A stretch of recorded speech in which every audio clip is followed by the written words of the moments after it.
everyone, I'm Alice and I work at Cambridge University Press Bookshop. Today we're talking to one of our favourite authors, Charlotte Markey, about growing up today, inspired by her new book due out at the beginning of April this year, Being You, the body image book for boys. I had the pleasure of talking to Charlotte for the Cambridge Festival last year about girls growing up, but this year I needed to recruit some friends because I have no sons. So a big thank you to Alistair and Katrina for jumping on. Can I start by asking you, Charlotte, to introduce yourself and your new book, and then perhaps we can ask a few questions about what we do or don't know about being a boy growing up today. Thank you. Thanks, Alice. It's so exciting to be here again, and I'm so excited. I can't believe this book is already going to be coming out. And so I'm Dr. Charlotte Markey. I am a professor of psychology and health sciences at Rutgers University in the US. And Being You, the body image book for boys, is a book geared toward tween and teen boys to help them to understand what body image is, first of all, and to help them learn to grow up and take good care of themselves, both mentally and physically. Okay, thank you. So I was thinking we could sort of make this chat quite general. This is a pre-recorded chat, but you have a live Q&A also in the festival. So hopefully this will inspire some people to come up with some questions of their own that they can fire at you then. So I guess my first kind of question that I have is, how do we, as parents or just as professionals, how do we ask the right questions about boys growing up? Like, I always feel like it might be kind of skewed towards the psychology of girls traditionally. People tend to think that maybe girls have more issues than boys and need to be looked after more. So I was just kind of wondering how we understand them. Do we understand them differently? How do we find the right questions to ask, that kind of thing? I think all parents have this question, whether or not they're really parenting teenage girls or boys, and I have one of each. So I don't just do this professionally, but I live it personally. So I really know how hard it can be. I think the first thing I want to say is that when you ask questions matters. And it's not only what you're asking, but where you are and when. Because I have found that sometimes when I want to talk to my teenagers, they're not interested in talking to me. And so the timing matters. You don't want to miss an opportunity to have a good conversation because they are online playing a video game with their friend and they are not going to attend to you, or because they are stressed out about an exam at school. So you really want to think about your timing a little bit. And I have found that when you have your kids trapped in the car with you is really a good strategy. And I hope my kids don't ever hear me tell other people that, or they'll stop driving places with me. Although they may at this point have it all figured out what I'm doing. But there's something really great about, I'm driving, so I'm looking straight ahead. We can't make eye contact. That erases some awkwardness right from the get-go. And I can say something like, so I heard about this, or you seem stressed out about this. Why don't you tell me about that? And they kind of have nowhere else to go or anything else to do often. And so that can be a good entree into a conversation. And I think another thing I've learned, and there's some good research on this, is to talk early and often about the topics that are important to you. And some of this research actually comes from sort of the sex education literature, right? And sex education in the home is often portrayed as like the parent sits the teenager down for like the talk, right? And everyone's mortified, the parent's mortified, the child's mortified. They kind of like nod and look at the ground and end it as soon as possible, right? And we see this in movies, and some of us have experienced this personally in some way, shape, or form. But what we know from research is that you don't have to make anything that's important, especially about a health issue like this, a quote unquote talk. You can work little things in from the time kids are young. And so maybe you're reading a book to them when they're 7 or 8, and a topic comes up about gender or identity or how kids are relating to each other. And you can work in a little bit of a chat right there. Just say like, oh, isn't that nice that they're getting along so well? Or, you know, sometimes boys are friends with girls, sometimes girls are friends with girls, sometimes, you know, boys are romantically involved with other boys. Like, just, you know, sort of create a sort of neutral conversation about things that are consistent with your family's values. And it takes a lot of pressure off, because this idea of like, we have to cover this information in a big talk is not a good strategy. Kids do not like to be lectured at. And I also find that often by the time parents work up the courage to like have any of these big talks, kids are like, I already know all that. We don't have to do this, right? So if you don't start kind of early in developmentally appropriate ways, you could actually miss the boat entirely. And another piece of advice I have in terms of trying to have conversations with our kids is, I think often we have to meet them where they are. And that's not just in terms of their own sort of cognitive development and intellectual development, but also what are they willing to talk about? And then we have to build on that. And I found quite surprisingly recently, my own 16-year-old son is into music. I had no idea he was into music. So when we drive, I let him play his music, which is terrible for the most part, but I let him play it and I let him tell me about it.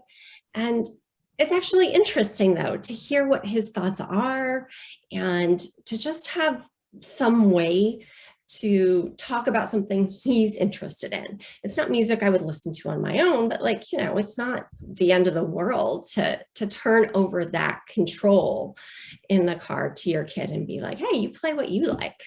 And my daughter and I have done this for a very long time, but she's 14 and I don't know what this says about me, but our taste in music is much more similar. So that's been much less of a sacrifice across the time. But I think sometimes we forget that we want to have the conversations we want to have, and that's not the conversations they want to have. They want to talk about whether it be music or fashion or what their friends are doing or what sports they're involved in or whatever. And even if we kind of don't care about some of those topics a lot, it can just be a good way to just have a nice conversation.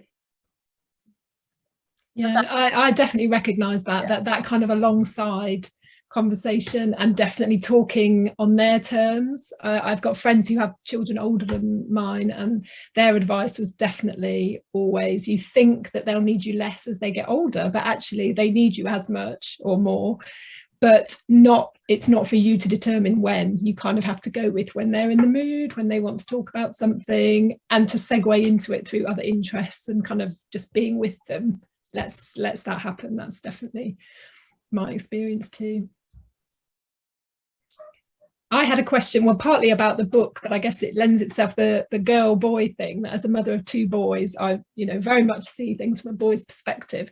But it feels like obviously there's a lag in development, or boys develop at a different pace, and so it feels like a lot of the girls, friends with my boys, have gone through a lot of these things, are discussing these things, and I guess it's twofold. One, the kind of idea that boys discuss or think about these things comes later, but also that boys, there's that stereotype that boys don't talk about these things and aren't interested. And I was really surprised that some of my friends in discussing this said, oh, well, I wouldn't really talk to my boys about things like body image because it might make them, you know, more aware of them. It might lead on to them thinking about it. And I said that has to be a good thing. But it is interesting that maybe we're not quite there yet with being so open and obvious in talking about these things with boys. Yeah, I mean, both in my own parenting experience and in interviewing tons of teenagers and working on my books and other research, I do find that the boys are less communicative. It's a lot harder to get them talking, especially about more psychological issues. But it does happen, and I think it happens a little bit later. So I have had just lovely, amazing conversations with young men who are 17 or 18 or 19, and they have, you know, great insights, and I love those conversations, but I have had a much harder time having them, especially about body image or mental health at 15. And I think that we have a lot of social expectations for boys and men working against us, that we, hopefully not as parents in our own homes, but just sort of the general cultural milieu is that we don't normalize having these conversations with boys. It doesn't mean that they aren't anxious. It doesn't mean that they're not dissatisfied with their bodies. It doesn't mean that they don't have concerns. What it means is that they haven't been really given permission to talk about these things. And it's hard to get those conversations started often. And some kids are chattier than others, and that's, you know, separate from gender. But I do think, in both my professional and personal experiences, boys are often just less communicative about these issues. And, you know, we can help to normalize some of this by just talking about, even if it's our own concerns, or talking about other kids we're concerned about, or, you know, this is a strategy that seems kind of silly maybe, but sometimes I'll say, I was reading something for work today, and it said that, did you know 1 in 3 kids right now are experiencing a sense of depression and hopelessness because of the pandemic and the stressors associated with the pandemic. And that's actually a true statistic in the US right now. One in 3 teenagers basically are almost clinically depressed. And so, you know, I read that for work, so it's a little bit easier. That's material I'm looking at, and I'll say, is that your experience, like you or your friends, or is there anyone you're worried about? Or you say, I saw this TV show, I saw this thing, you know, on TikTok or on Instagram. You know, if you can talk about spaces that they're familiar with, I think that kind of helps a bit too sometimes. I saw this thing and I just didn't agree with it, or I did, what do you think? You know, like try to turn it into a question as fast as you can. And don't make it all about what you think, ask them first. Yeah. And do you think there's a different balance? I was talking to my husband, and he very much would be at it's all about modeling or showing by example, you know, as well as talking. But do you think there's a different balance between those two in terms of girls and boys and parenting them? I guess it also comes down to the individual teenager or child. Yeah, I think that's a great question. And I certainly think that we forget that, you know, there's so many things we want to say to our kids when they're teenagers because we feel time ticking away, and we feel like we have to make sure they understand these things before they're adults, and we don't supervise them anymore. And yet we've been parenting all along. So all the modeling we've been doing, all the discussions we've had, hopefully lots of little conversations about things that we value that are important to us have sunk in, right? So, I mean, of course, they're not going to remember everything we've ever told them. But I often find myself having to sort of calm myself down because I think, oh my gosh, I have to make sure I only have 2 years left. This kid's going to be gone. That he's not possibly ready for that. There are so many things we still need to go over here. But, you know, I've been talking to him since he was born.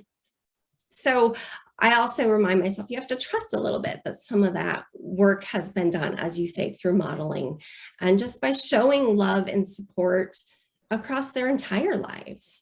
And I think if they know that their family, their parents, or any adult is a loving, supportive influence, they'll get that they can come back to you with questions. This isn't like a time limit. You're not cut off at a certain age in terms of your parenting responsibility, I guess, for better or worse, right?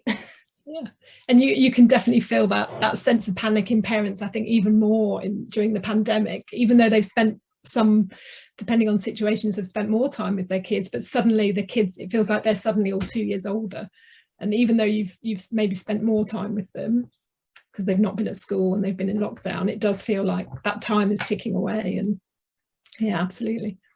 I think in some ways, though, the pandemic has sort of warped our sense of time because we've been around each other a lot, but I don't know that a lot of us have felt like it's been high quality time, right? I mean, it's like in my household when we've all been home, it's like everyone's in their separate rooms doing their separate work. And like, it's almost like we're avoiding each other. So I think that we've missed some of the balance of going to school or to work and then coming home and enjoying, looking forward to seeing each other at dinner, and then on the weekend maybe going out and doing something. And so that balance got really distorted, and our sense of time passing has felt just not normal at all. So I do think that it's just sort of hard to make sense of where we are as parents right now, because this has dragged on for so very long. And it's unknown to all of us what that means and what the impacts might be. And you know, it'd be interesting to hear in a few years' time that if, I guess, teenagers not having been with their friends for such an amount of time, or only being with them online, the impact of that on how they perceive what's normal, or how they, you know, they're normally surrounded by friends and seeing what's happening to them and kind of comparing and just using that as a gauge. And if that's not been happening to quite the same degree, there may be an impact. Yeah, well, there's definitely been a mental health impact of losing some of that interaction and just the sense of uncertainty. And I think us adults have, in many cases, tried to be reassuring, and we're saying like, this will be fine, or it's gonna, you know, it's finally gonna end. I keep telling my kids this is gonna end, and then it doesn't, though, of course. So we're not trustworthy sources because we don't really know. That's part of it. But I do think that we have to be tuned into what's going on in terms of mental health right now, that not just for kids, though, for all of us, that this has been exhausting and it's taken a toll. And I think there's going to be, you know, several years for many people where they don't necessarily just rebound right away, but that some mental health treatment will be in order. And we are going to have to really take care of ourselves. It's been a sort of collective trauma in ways. That kind of touches on something that I'm often concerned about, and which is the amount of time that kids spend online. And you hear so many different reports. I mean, I don't know if it's particularly boys spend more time online, but on the one hand, you could assume that's not a good thing. But then there are reports about how it's beneficial to people's mental health, and particularly during lockdown. Certainly for my kids, that was how they socialized. You know, they were able to get together with their friends online when they couldn't do it in person. But because you're separated from that as a person, as a parent, you're not necessarily privy to everything that goes on there. I personally feel some anxiety about how much to allow that just to carry on, how much to think of it as a good thing, bad thing. Yeah, it's a really important question. And I think we view social media and being online with so much skepticism, but there's a parallel, right? I mean, our parents viewed all sorts of the media we used, even if it was just music or television, with skepticism. So it does seem, to a certain extent, every generation doesn't adapt to the new media quite as well as young kids do, and then we're not sure what to make of it.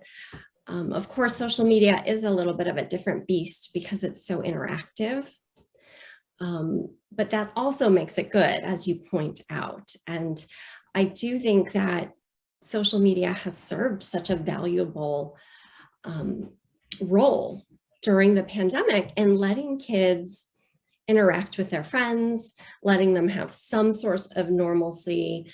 And we want to, you know, certainly encourage some of that. It also can be a really, I think, good means of getting information or even just creative expression. We don't want to rule those things out. Of course, there's a lot of terrible information online too. So that's not, it's a double-edged sword.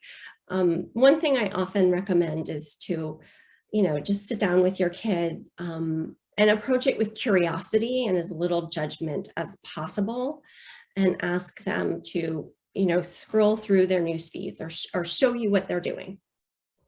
And I think that, similar to what we were saying, like talking about their music or talking about their sports or something, this can actually be a way, if you approach it with curiosity, to say like, I just want to see like what you're doing, right? And hopefully they're willing to show you, because it's nothing that bad, right? It's just they're looking at friends or maybe some celebrities or something. But then this is a way for you to add a little commentary. Don't do it right away. Let them talk, let them show you, and then say, oh, well, that seems really unrealistic, or, that seems like that picture is really touched up, or what do you think about that? Do you think that is representative of real life? Again, questioning can be much more valuable sometimes than just offering an opinion, especially with teenagers. And it's okay to set some limits on media use too. I think that kids often feel like they need to be in constant contact with their peers because they can be, and they don't have the self-regulation.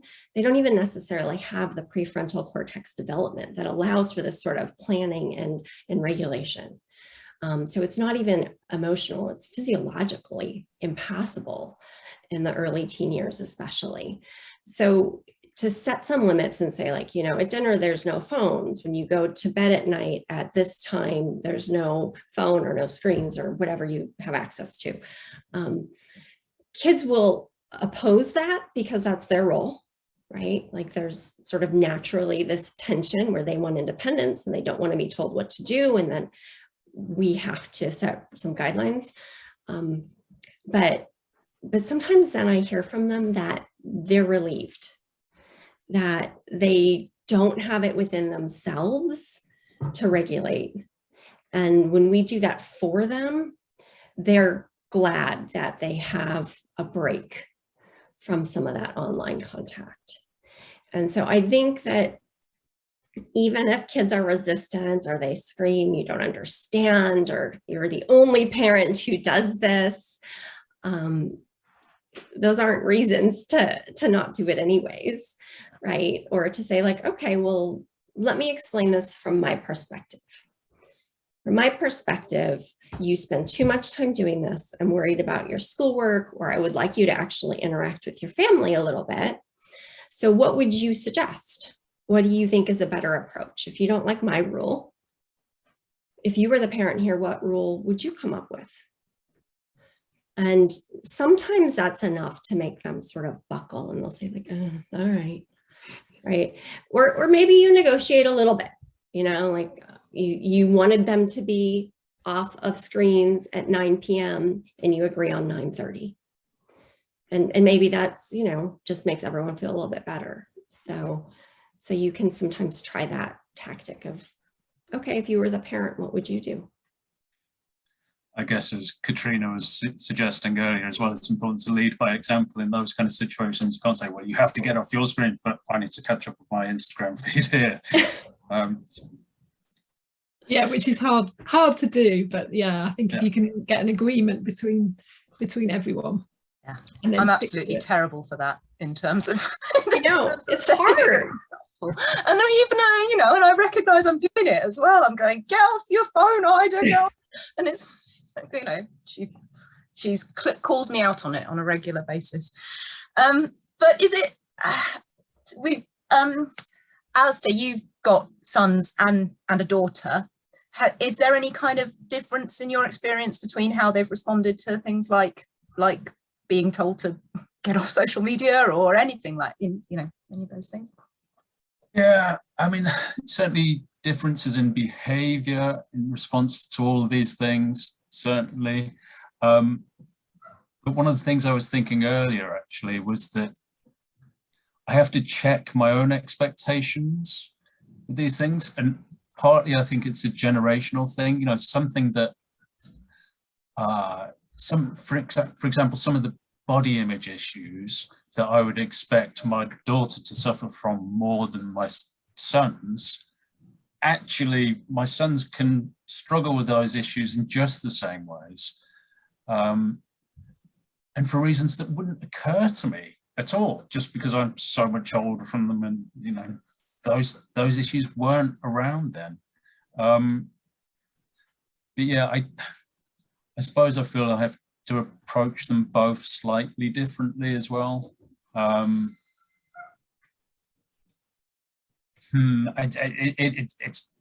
It's so tricky, isn't it? Tied up in all sorts of issues, but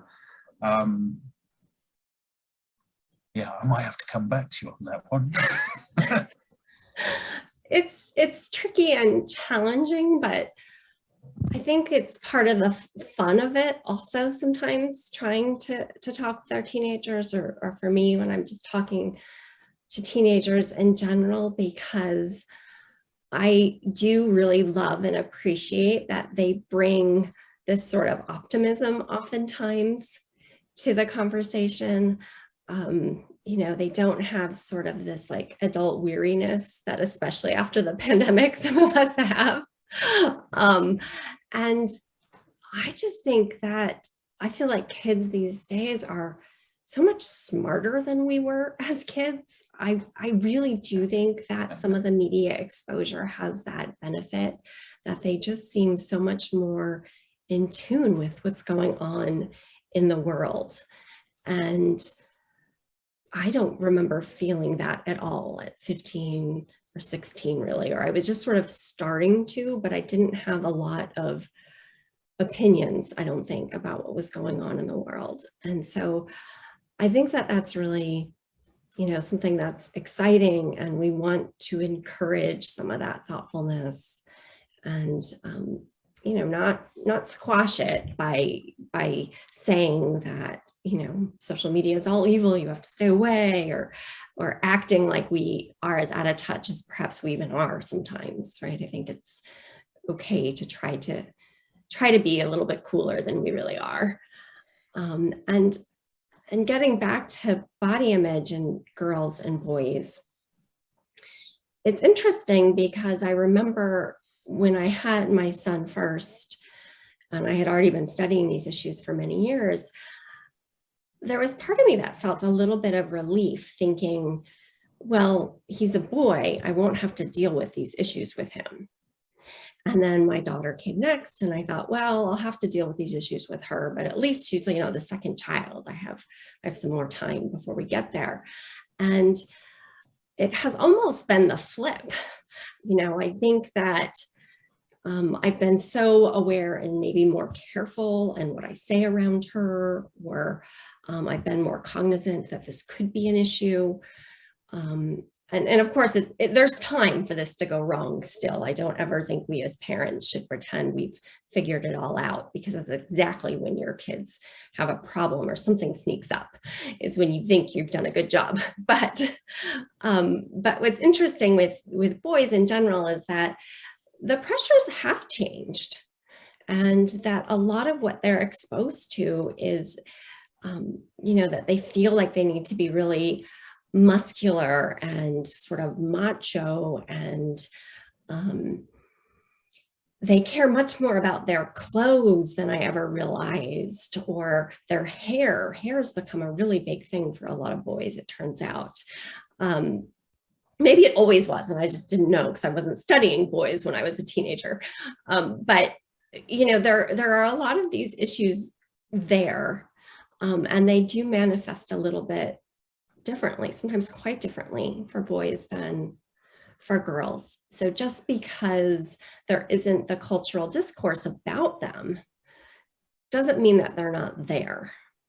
And that's something I really hope these books work to change a little bit, because I do think we just need to normalize conversation about body image issues and mental health for boys and men so much more, because I think there are a lot of boys and men that are suffering, that need support, that could benefit from treatment. And if all of us got a little bit better as parents and as professionals, and, you know, asking the right questions, talking to boys about these issues, I think it would really help them. Yeah. And I think to come back to, sorry, Al, I'm constantly surprised by my boys that we forget how much they know, as you said, how savvy they are, how one of mine this morning said they had online safety again at school, and he rolled his eyes and, oh, you know, we know all this. So yes, it's our job as parents to engage with it and make sure we do, but actually they're much more clued in to us. And it's also our job, I think you're right, for things like social media to point out the positives of it, and that you can network, you can meet people, you can find out about things that we never as children or teenagers ever imagined connecting in that same way. So pointing out the positives as rather than just mirroring the kind of media negatives. But yeah, I think I thought as a mum of boys, I would kind of parent them for the first kind of 5 or 10 years and then kind of hand them over to my husband to, you know, take over. But actually these conversations are just as important, I think, for boys and girls. And yeah, we, as you said, Al, we need to just be aware how we're framing them, and are we being, is how the conversations we're having and the things we're saying being changed by our kind of perceptions and what's gone before, the thinking that's gone before. I was just going to ask as well if you have any tips, Charlotte, for balancing being reassuring and trying to help kids with their sense of body image and body positivity, but then also acknowledging where things are going slightly wrong and saying, actually, I know you're not feeling very happy about your weight, so maybe you should put that chocolate bar down now. You know, I've had some very adverse reactions because, as you say, kids do know what's going on, and they say, well, no, you can't body shame me. But yes. In a sense, you've got a duty of care there. You want to help them and help them make the right choices. It's interesting too, because of course teenagers are really quick to point out when they think we're doing something wrong, which is basically every day. So we have that working against us often. But I do think, you know, kids don't like to be told what to do. Most of us don't. And so we have to really think about, where are we going to be firm? Where are there going to be rules? And where are we going to have conversations and hope that they make the right choices? And so something like, okay, you can't have your phone or any screens in your bedroom after 9 or 10 p.m. or whatever. Like that can just be, you know, a firm rule we decide on. I think it gets really tricky when it comes to like what our kids are eating, right? People like to feel a sense of bodily autonomy, especially with age, that like, I control my body. You can't tell me what to put into my body. And so I think we don't usually want to, perhaps never want to, make explicit recommendations about what our kids are eating. And so sometimes in this research, we actually call what's more palatable or more effective covert restriction. So if we don't want our kids to eat a lot of ice cream, then, oh my gosh, they didn't have the favorite kind of ice cream you like at the store, so I couldn't buy any this week. And I know we don't like to be deceptive with our kids, but, you know, guess what? There are many ways to parent, and sometimes, you know, I think harmless deception is maybe acceptable here. Like, you don't want to really say, you eat too much ice cream, therefore I stopped buying it. I think that creates a sort of tension that's not going to help us reach our end goals, right? So they didn't have ice cream, or I forgot ice cream. You know, I think that's a much, much better strategy. We really want to be careful not to infringe on that sense of bodily autonomy that kids want. Now, if you can tell that they're feeling bad about themselves, or stressed out, or I guess it depends. There's sort of a gamut of psychological concerns that anyone could manifest. I think, again, questioning can be really valuable. You seem sort of upset lately, or I'm noticing you're not quite yourself. Is there anything you would like to talk about? And I think also we want to broach the possibility of professional help early and often. Even if we don't think that's really necessary, I think it's really important to normalize that and to say, like, if you don't want to talk to me about this, or you might also say, like, I'm sure if there's like an aunt or an uncle or a family friend or someone they're close with, you could say, I'm sure that person would be very happy to talk with you. Or I would be very happy to find a counselor or someone that you could talk with that specializes in these issues, right? And it feels uncomfortable sometimes to say that, because it feels like an admission as a parent that you've done something wrong or you haven't done something good enough. And then to the child, it can feel like, are you telling me there's something wrong with me? So you do have to be a little bit careful. And I think you want to just really, again, try to normalize. Say, like, I think that you're amazing. I think you're an amazing kid. I love you more than anything. And I don't want to see you upset. And I'm not sure if I have the skills or the resources to make you feel better. But there are professionals who do that. And I could try to connect you with someone. And if you don't want to do it now, that's fine.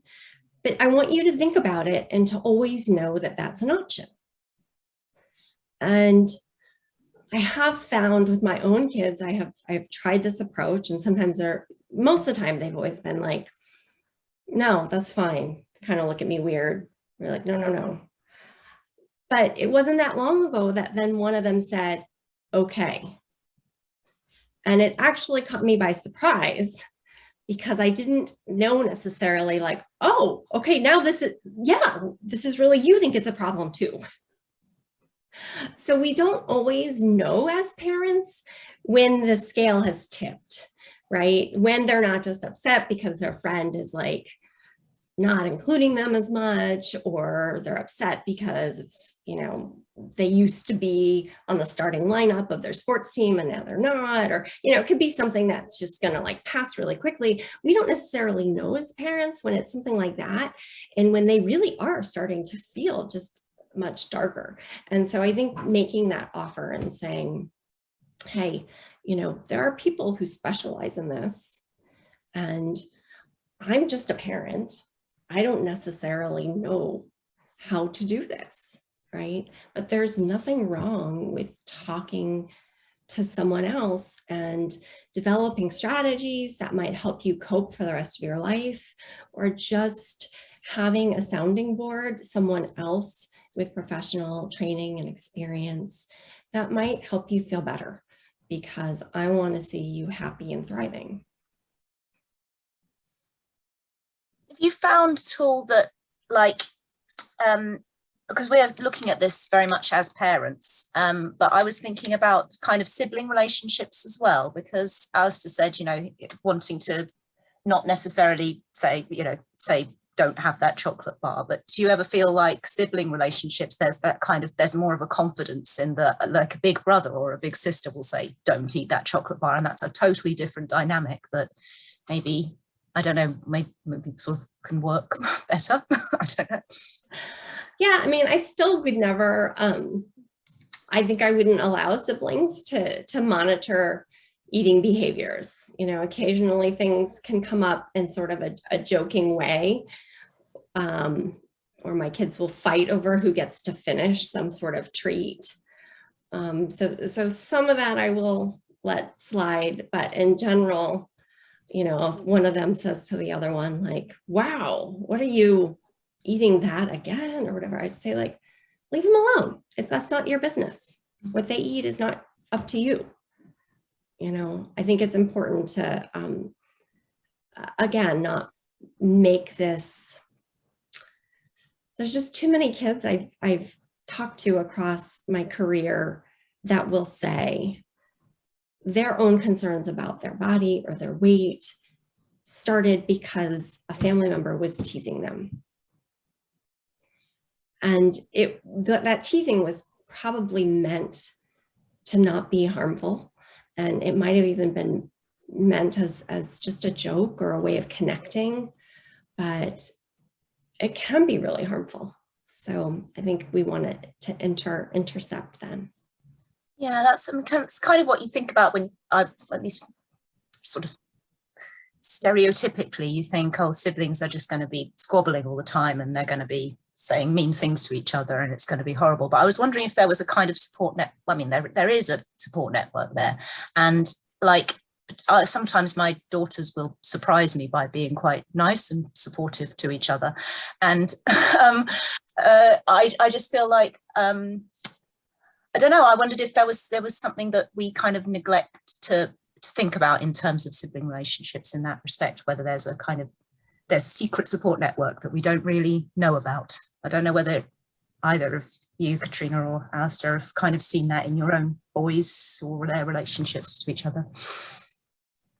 Yeah, I mean, mine fight all the time, but I think when we're not there as an audience, I think that's when that comes into play, that actually there is that kind of support network, but they wouldn't demonstrate it in front of their parents. Why would they do that? But I think the thing that I've learned is it's very easy as a parent to think, oh, I've done this once, I've learned how to be a good parent in this situation. And of course, your children are all so different. Mine are certainly very different personalities. So you think you've got it once, but then actually the second child or the third child needs something completely different or in a different way. And it strikes me that although we're all kind of well versed now in not labeling our children as the bright one or the mathematical one or the one who's good at languages, we're perhaps not so savvy or aware of that as not saying, oh, you're the one who, you know, is sporty or has things that are much more related to body image. And we do tend to kind of pigeonhole our children and assume, I think, from that what their issues or potential issues might be. And I guess, Charlotte, we need to be very careful to try not to do that actually we can't predict which things will resonate, which things they might have questions about. I mean, that's the one thing I guess I've learned, and I'm glad to not just have the academic background and the experience working with kids, but also parenting them, because, you know, parenting can feel sometimes like a very different ball game. It's just so incredibly humbling, as you say. As soon as you think you've got something figured out, it's like the rules of the game keep changing. And, you know, everyone seems to feel this way. This doesn't mean that we're doing something wrong. But it does mean that I think good parenting has to be somewhat flexible and adaptable, and we have to, you know, be careful not to think that one child is better because they were easier or because we already dealt with those issues in a way that was maybe simpler. And, you know, sometimes I think when kids are challenging or complex, it's not always inherently bad. It means that there's just a lot sometimes going on underneath the surface. And these may be very sensitive and thoughtful and caring people. And those are lovely qualities, but they can also feel, you know, just, I think just, you know, sometimes sad or take in the emotions from the world around them as they're sort of finding their own way. I mean, that's the thing that really struck me above anything else, Charlotte, from your book, is the emphasis on each teenager or child being different and the experience being very, very different. I mean, of course, we know that, but I think it's important to remember to say that to our children as well. We kind of do for the physical things, but perhaps not so for the emotional experiences that they're going through. Yeah, I often joke with mine, I don't even know how they're related, you know. They just seem like such different people. But I do hope they get the follow-up, which is, you know, wonderful in their own ways, but different. Your book, it's aimed at boys growing up, so it's written for them. And I just wondered if maybe there was some like way of thinking about how sorry, I'm not being very lucid, like whether it's all right for us to say what we're learning about boys or our children growing up, but also what they also need to learn about each other. So if a boy reads your book, maybe they're going to gain some insight into their peer group and what other people are experiencing, and maybe that will give them, maybe that can have a bit more kind of confidence in having these conversations, which is a kind of similar thing, I guess, to what I was kind of getting at with the siblings as well, is that there's this, that actually recognizing this, that it's a familiar thing for amongst all of you, rather than it just being something that's just about your own experiences. I think that's exactly right. We want young kids to not feel alone, to not feel like there's something, just inherently wrong with them because they have the thoughts or the concerns they have. And I think that's a really important part of making a book like this hopefully available to kids, is that they can see like, no, actually, this is quite normal. And this is why I've chosen to include a lot of stories from other boys, right, and young men, because I want them to read about boys who have, struggled or felt insecure and what helped them. And of course, the basis of the books is scientific research, but the stories play a really important role in sort of, I think, making that research and our understanding of these issues just more apparent, because kids can read those stories and think, oh, well, gosh, yeah, I feel self-conscious when I take my shirt off when we go to the beach as well. I guess that's not that strange, and then these young men who are now 19 or 20 they'll offer advice about things that helped them or just growing up. Then they came to realize like, hey, everyone kind of feels this way. So it's not just me. So I do hope that the stories and a lot of the content helps boys to feel, just more connected maybe to their peers and to knowing that their experiences are in fact perhaps quite common. Yeah, they felt very, the stories obviously are real, but it felt very real rather than kind of contrived scenarios. And I think what's lovely about them is that kind of big brother situation, but that people have gone through those experiences and come out the other side. And that was, I was going to say, was the second thing that really struck me about the book, Charlotte, was that they have some control in this. It's so perhaps not about when they grow or what happens in their bodies, but they have control over the decisions they make. And I thought that was very empowering. And I think we think our children know that, but actually, they don't. They feel like their lives are controlled in so many ways that's a really helpful tool, I think, for them. Very important. Yeah, and I think it's important for young people to have perspective, because, when you're 15, everything can feel just so immediately important, right? Like what that one kid said to you or what happened in your athletic event that day. It can just feel so important and like it's the end of the world or everything's amazing or, just very intense. And that's something amazing about this time of life, but it's also very stressful. And so I think what we do want to try to offer that perspective a little bit more. Like this may feel really awful today, but you're going to get through it. And in a few years, you're going to understand that, gosh, everyone's had one of those awful days. And that's okay. This is part of life and part of growing up and part of learning how to deal with the days that are difficult, but you can. Do you think our role is still, sorry, Alice, is still reassuring as much as it was when they were 4, 5, 6, and just giving them the confidence that they themselves can get through it and can carry on through the experiences. Yeah. Do you feel like boys are generally getting better at expressing their own feelings about things?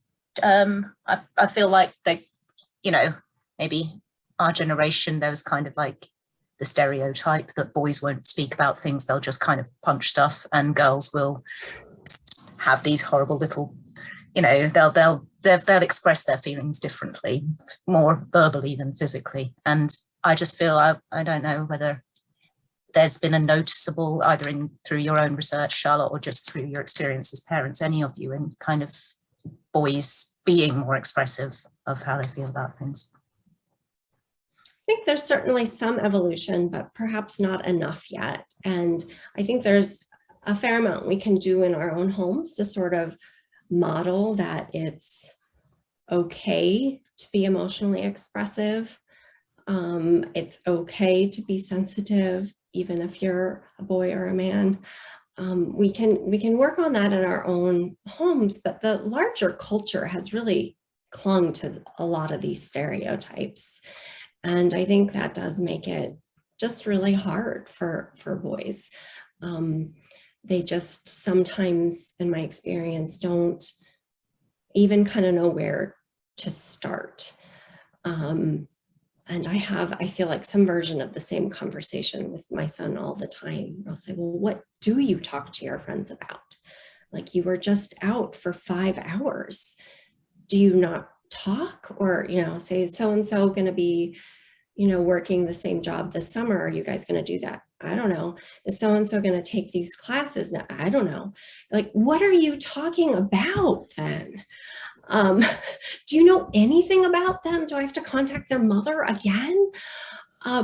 So I think with age, this seems to really start to shift.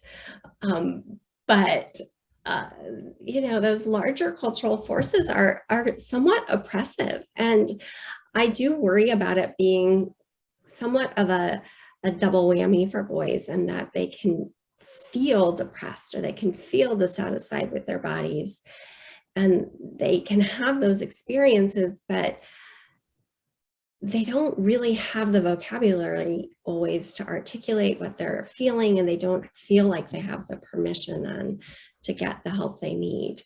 And so, you know, with girls, they have those experiences. We expect them to have those experiences. We're a little bit more ready to offer help when they have those experiences. They're more likely to tell us when they have concerns. And it doesn't mean that that all works out smoothly, of course, because it doesn't. But you know, with boys, there is like not just that they can have mental health problems too, but then that they don't know what to do with it sometimes. And that's, I think, really worrisome. And I think the pandemic has exacerbated some of that, as it's just exacerbated mental health concerns, probably for everyone.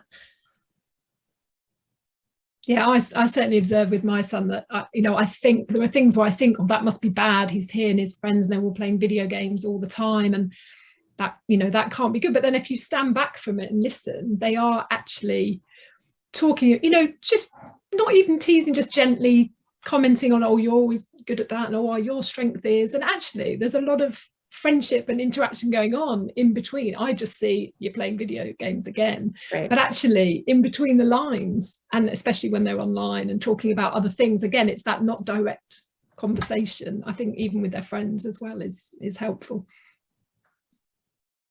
Yeah. Okay.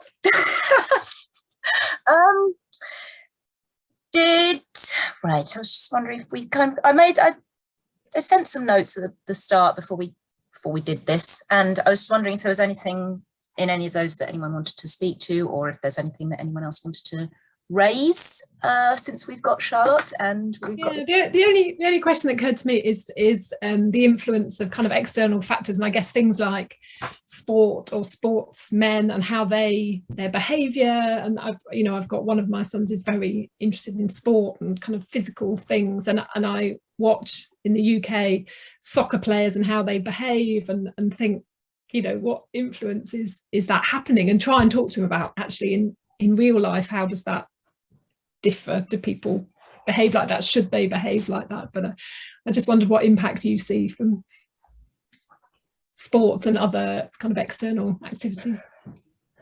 Yeah, you know, the role models are our children pick for themselves are not always who we would pick for them, or the people that they look up to are not the people that we would pick for them. But I think you're absolutely right, just to ask those questions and to say, do you think that that's good behavior? You know, I would be so proud of you if you are such an accomplished athlete, but I would find it really upsetting then if you didn't show better sportsmanship, or if you didn't treat women better, or whatever it may be, if you weren't a more sort of respectful person in that situation. And, you know, I actually think kids often get that. So they may admire someone for their athletic talent, or because they're a singer or an actor or whatever it may be. And yet, if you point out that they're poorly behaved in other ways, they can wrap their mind around that right away. They don't disagree. So it can be worth, I think, pointing out that, you know, just because you're a celebrity or a football star, that doesn't mean that you can behave poorly. Yeah. So just asking and making them appreciate that they can have an opinion, and it doesn't have to, even that if that opinion might not be in front of their friends. Yeah, and I think too that this is, you know, important. This is part of cognitive development as kids go through adolescence, that they can think about things in more nuanced and complicated ways. They can categorize someone as a good athlete, but maybe not a good person, right? This is something that little kids don't do well, right? They either, it's like it's all or nothing. But these are skills that we want to foster. We want to say, like, you know, you can as a person be really good at school and not really good at soccer, but that doesn't mean you can't enjoy soccer. You know, I mean, we can really work with, I think, just discussing sort of the complexity that's everywhere around us and not shying away from that. And then that helps our kids to do more of that as well. Great. And there are some fantastic role models as well, celebrity footballers who are changing the world for the better. Yeah, that's right. So steering them towards them too. Well, and also making sure they have real role models. I mean, I kind of always think about that in terms of boys, but it's just, I guess, just as important for girls, but people who are not their parents and are not kind of direct family members.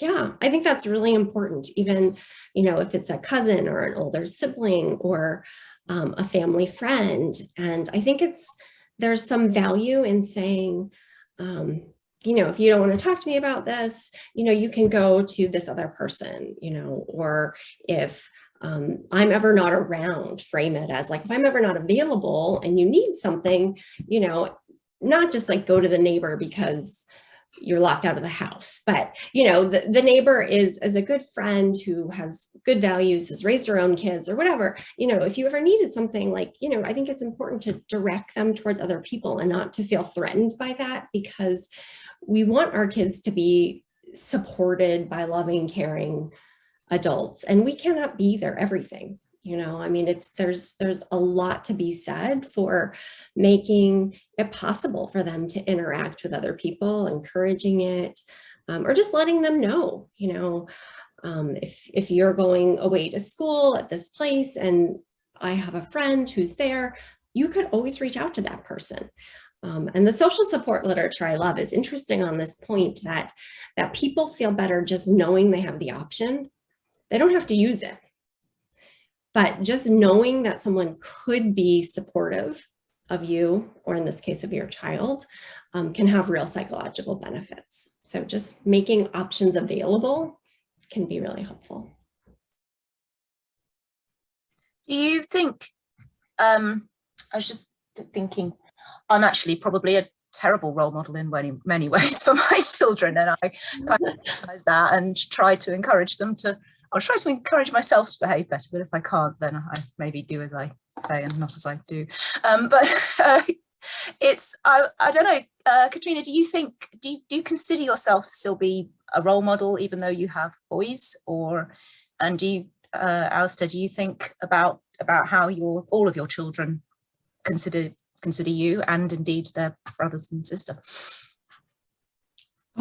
Shall I go first? Yeah, I think absolutely, although I joked earlier about kind of handing them off to my husband, I think it's even more important. And I think particularly in how they interact with girls and women, the issues that girls and women might be thinking about, even their friends of a similar age, I think that's, it's all about responsibility, but I kind of feel like, yeah, absolutely, I still have a role, an important role to do that. And in kind of house training them still, I do sometimes think of their wives or partners of the future that, God, I better get some of these things right. Yeah, I think that's right. I mean, my oldest is 19. And I can't see that role ever changing, really. I think I'm still going to be playing that role when he's looking after me to an extent. But that's the great thing about the relationship, isn't it? Is, you relate to each other in different ways through the ages, and it's just wonderful to watch how that happens and watch your kids flourish in that way. See all your hard work being paid off. I think the worry never ends, and I think it's okay to say that. I sometimes say that. I'm your mom, I will always worry about you. I'm your mom, I will always love you. I'm your mom, it's my job to try to do this. And I think also, it's okay to admit that we're wrong or that we do things imperfectly, or if we say something we regret, to circle back and try to correct it. I mean, our kids are incredibly smart and they know us too. So they often know when we've messed up. And I think we buy something by then saying, I didn't mean what I said earlier. I was frustrated. I got that wrong. So can we start over and let's try this instead? Or what do you think we should do? Or, whatever it is. But I do think it is amazing to watch how the relationship changes, and certainly keeps you on your toes. There's no complacency in parenting, or perhaps there shouldn't be. But I do think that, it's also a gift to be able to watch our young people grow up and to try to just do our best by them. And none of us are perfect. We're not going to get it right all the time. Not even half the time, maybe. But I do think the intention matters, that we're trying. That was quite a nice note to end on. Thank you. Points for effort. Points for effort, yes.